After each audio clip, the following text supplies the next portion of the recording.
Maaf nih ya, bukan saya mau ini benar-benar firman itu ketika firman itu mengatakan kalau dialah Tuannya, kita hambanya. Bagaimana mungkin kita sebagai hamba kita sambut dia dengan cara yang maaf nih, kan ada nih di ibadah-ibadah lain tuh dengan nyanyi-nyanyian, dengan gembrengan drum musik.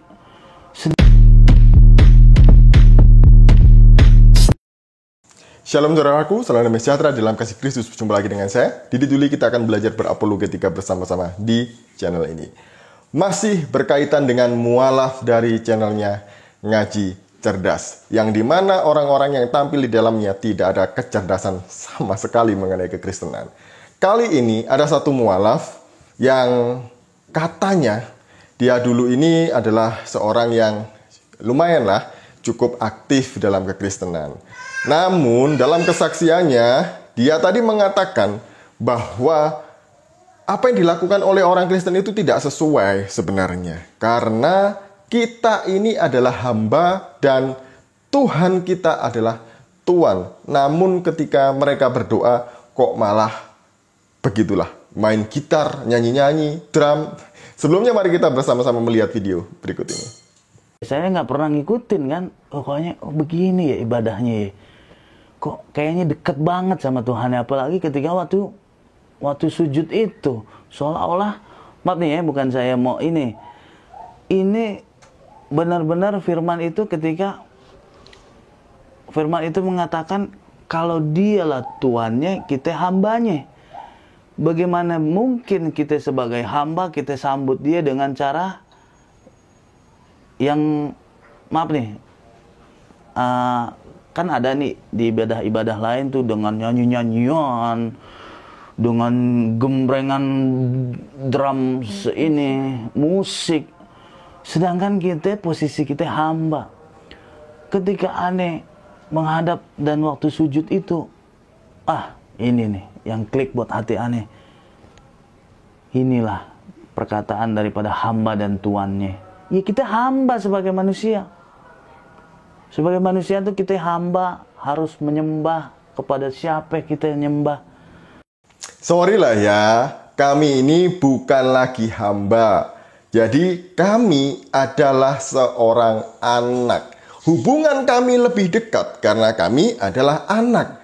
Beda dengan hubungan Tuan dengan hamba. Sebelumnya mari kita bersama-sama melihat di dalam Galatia pasal yang keempat ayat 4 sampai 7. Tetapi setelah genap waktunya, maka Allah mengutus anaknya yang lahir dari seorang perempuan dan takluk kepada hukum Taurat. Ia diutus untuk menebus mereka yang takluk kepada hukum Taurat, supaya kita diterima menjadi anak.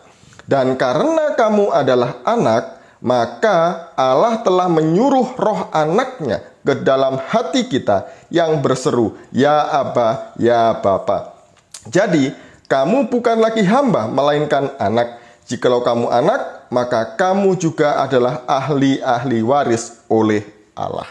Jadi, menurut Galatia, pasal yang keempat, ayat 4 sampai 7 ini, orang Kristen, kami ini bukan lagi hamba.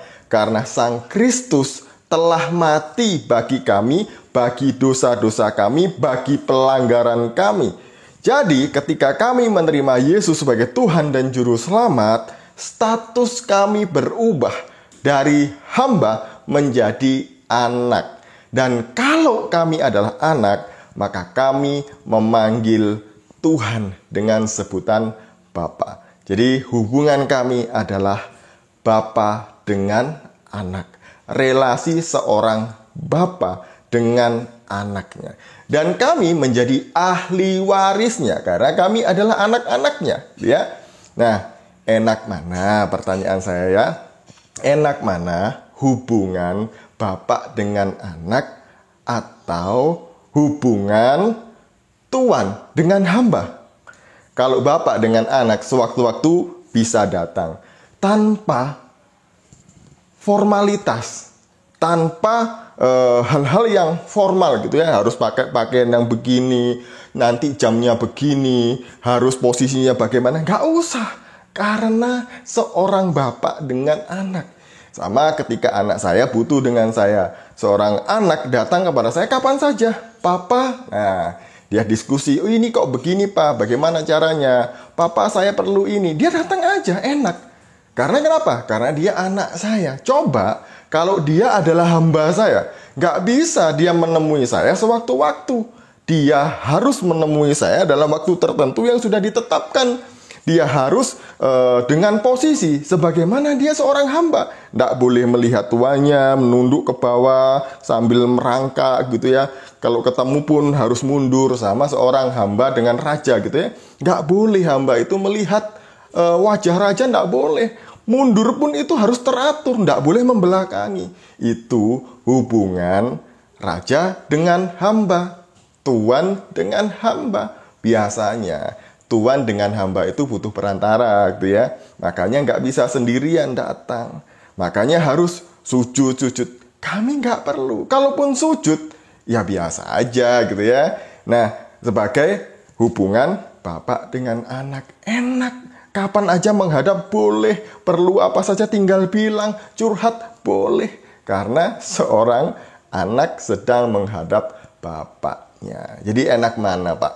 Enak bapak dengan anak atau tuan dengan hamba?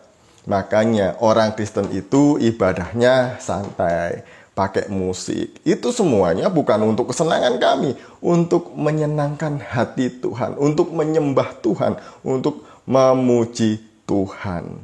Jadi kalau jadi orang Kristen harus sungguh-sungguh Pak, ke gereja, baca Alkitab gitu ya, berdoa. Jangan setelah keluar baru bilang saya dulu aktivis gereja, saya aktif di gereja. Padahal kayaknya kalau saya lihat nggak pernah ke gereja dulu waktu Kristen.